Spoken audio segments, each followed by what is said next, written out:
What if the warning signs were there all along, but no one paid attention? A devoted father. A loving husband.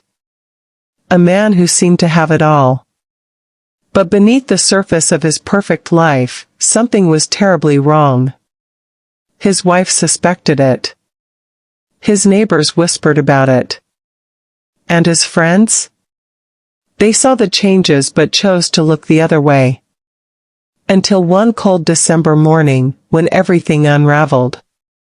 A frantic 911 call shattered the silence of a quiet suburban neighborhood. A woman's voice, trembling, gasping for breath, barely able to get the words out. "He's gone, my husband, he's gone. Something's wrong." When officers arrived, they found a scene so disturbing, so unthinkable, that even the most seasoned detectives took a step back. A body, lifeless. But not in the way you'd expect. No signs of forced entry. No struggle. No blood. Just a chilling stillness that raised more questions than answers. And then came the revelation. The one detail that turned a simple tragedy into something much darker. The husband hadn't just died. He had been poisoned. Slowly. Methodically. By someone he trusted with his life. His wife. The same woman who had once promised to love and cherish him had spent months, maybe years, slipping something deadly into his food, his drinks, his daily routine. And no one saw it coming. Or, did they? Because as investigators dug deeper, a pattern began to emerge. A trail of overlooked warnings. Friends who had noticed his declining health. Family members who sensed the distance growing. Doctors who had no explanation for his mysterious illness. The signs were there. The red flags were waving. But no one paid attention. And now, it was too late. Could this crime have been prevented? Could someone, anyone, have stopped it before it was too late? Let's break down the shocking red flags that were ignored, and what we can learn from them. A love story turned nightmare. A marriage built on trust, shattered by betrayal. For years, James Caldwell was the kind of man everyone admired. A dedicated father, a loyal husband, a successful businessman. He had a charming smile, a generous heart, and a reputation for helping anyone in need. If you asked his friends, they would tell you, James was the last person you'd expect to meet a tragic end. But beneath that perfect image, something sinister was festering. And no one saw it. Or maybe, they did. His wife, Rachel Caldwell, was the perfect partner, on the surface. To neighbors, she was polite. To friends, she was supportive. To family, she played the devoted spouse. But those closest to James would later recall something unsettling. A distance in her eyes. A subtle shift in her tone. Something cold. At first, the changes were small. Hardly noticeable. James, once full of life, began to complain about exhaustion. He'd wake up drained, struggling to focus. His usual energy, gone. "Maybe I'm just working too hard," he'd laugh it off. His colleagues agreed. Running a business, raising kids, balancing life, it wears a man down. But then, the headache started. Throbbing. Persistent. Some days worse than others. Rachel told him it was stress. "You need to relax," she'd say, handing him a glass of water with a little smile. And James? He trusted her. He always had. Then came the stomach issues. Nausea. Dizziness. That gut-wrenching feeling that something was off, but he couldn't put his finger on it. Doctors ran tests. Blood work. Scans. Nothing. "You're perfectly healthy, James." But he didn't feel healthy. One evening, after a long day at work, James sat at the dinner table, staring at his plate. His hands were shaking. His face, pale. "Rachel. I don't know what's wrong with me."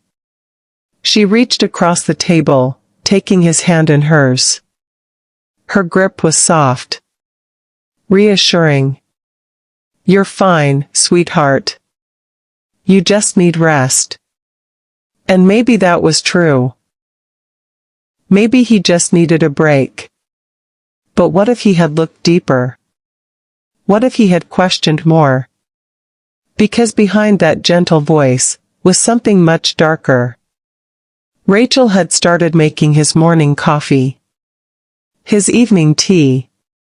She insisted on preparing his meals, out of love, she said. But James had always been independent. He used to cook for himself. He used to make his own coffee. And yet, he never noticed how things had changed. But someone else did. His sister, Olivia, had known James since they were kids. She saw the weight loss. The tired eyes. The way his clothes hung looser than before. "James, have you been eating enough?" she asked one afternoon. He shrugged. "Rachel's been taking care of me. She's been amazing, really." But Olivia wasn't convinced. There was something about Rachel's smile. Too perfect. Too practiced. One night, during a family gathering, Olivia watched as Rachel poured James a glass of wine. She handed it to him first, before grabbing one for herself. Olivia noticed how her fingers trembled, just slightly. A flicker of hesitation. And then, something she could never forget.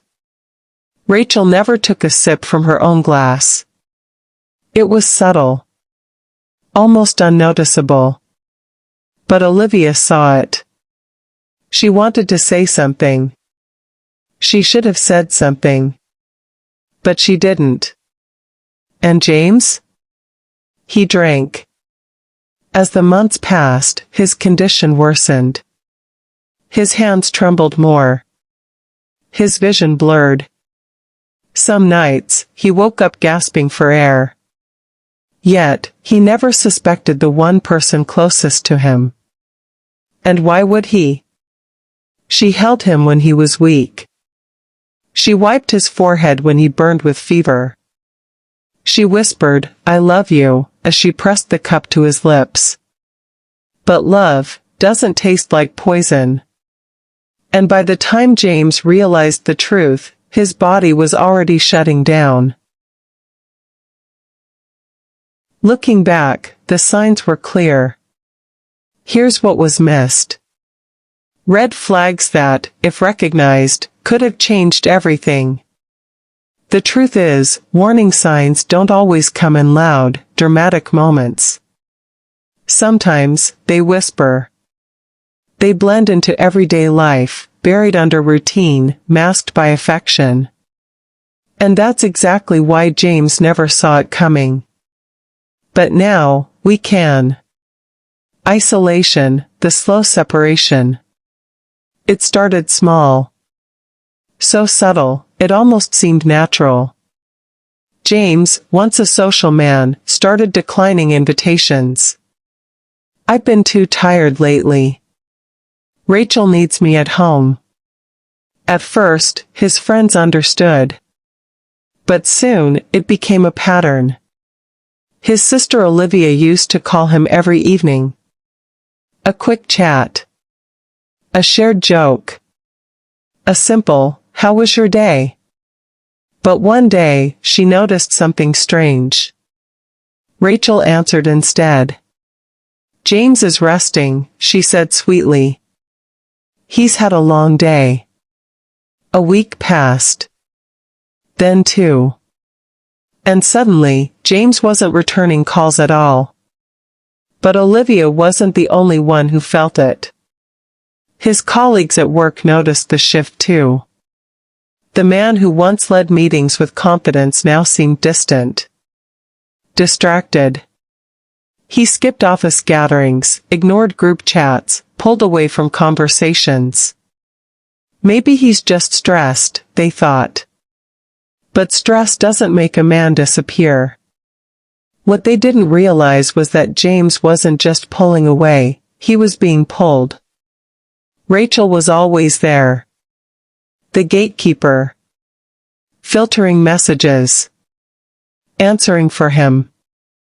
Making excuses. And the more people questioned, the tighter her grip became. Financial manipulation, the invisible chains. Money is power. And for Rachel, control over their finances wasn't just practical, it was strategic. James had always been responsible with money. He paid the bills, managed investments, and made sure everything was in order. But as his health declined, Rachel offered to take over. Just until you feel better, she assured him. It started with small things, paying utilities, grocery shopping. But soon, James realized he no longer had access to their joint account. His credit cards were misplaced. His name vanished from key documents. And Rachel? She didn't just take control, she built a wall around it. One day, James's best friend, Mark, noticed something alarming. A luxury watch. A designer handbag. Expensive shoes. All Rachel's.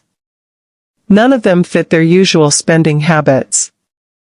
When he asked James about it, James just shook his head. She's been handling everything. I haven't even checked the accounts in months. Mark hesitated. Something felt wrong. But he let it go. Because who questions a wife taking care of her husband? Psychological control, gaslighting and emotional blackmail. Gaslighting is a slow, cruel form of control. It doesn't break a person overnight, it erodes them piece by piece. James started doubting himself. The headaches. The dizziness. The exhaustion. Maybe I'm imagining it, he thought.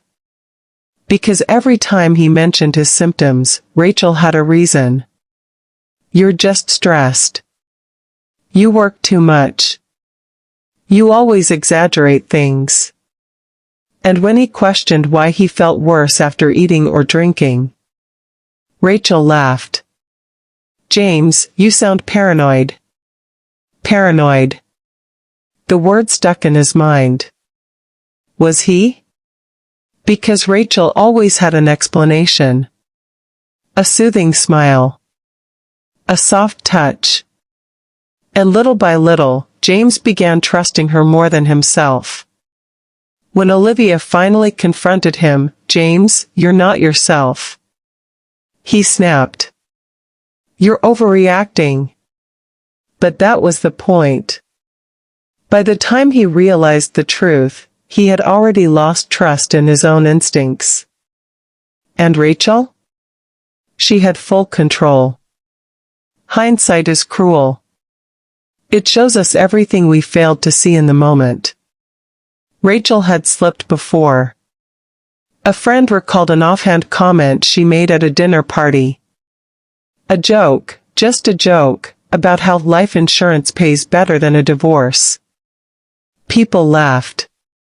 But jokes have roots in truth. And then, there was the incident no one took seriously. A year earlier, James had fallen down the stairs. He told Olivia it was nothing, a misplaced step. But she remembered the look on Rachel's face. Calm. Unshaken.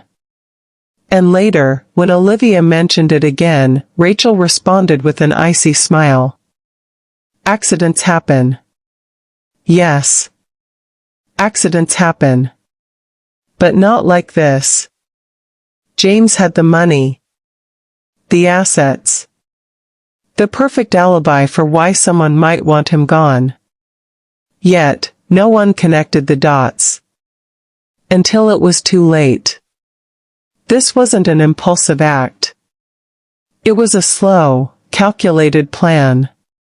A methodical breakdown of a man's independence, health, and sanity. Rachel didn't just want James gone. She wanted him to waste away. And the worst part? The signs were always there. The problem was, nobody looked closely enough. If someone had acted differently, could this tragedy have been avoided? It's a haunting question. One that lingers long after the crime is solved. One that gnaws at the minds of those left behind. Because the truth is, the warning signs were there. They weren't hidden. They weren't buried. They were in plain sight, ignored, dismissed, explained away. So we have to ask ourselves, at what point could someone have stepped in? At what moment did this become inevitable? And most chillingly, if it had been you who noticed something was wrong, would you have done anything about it? Speaking up, the silence that cost a life.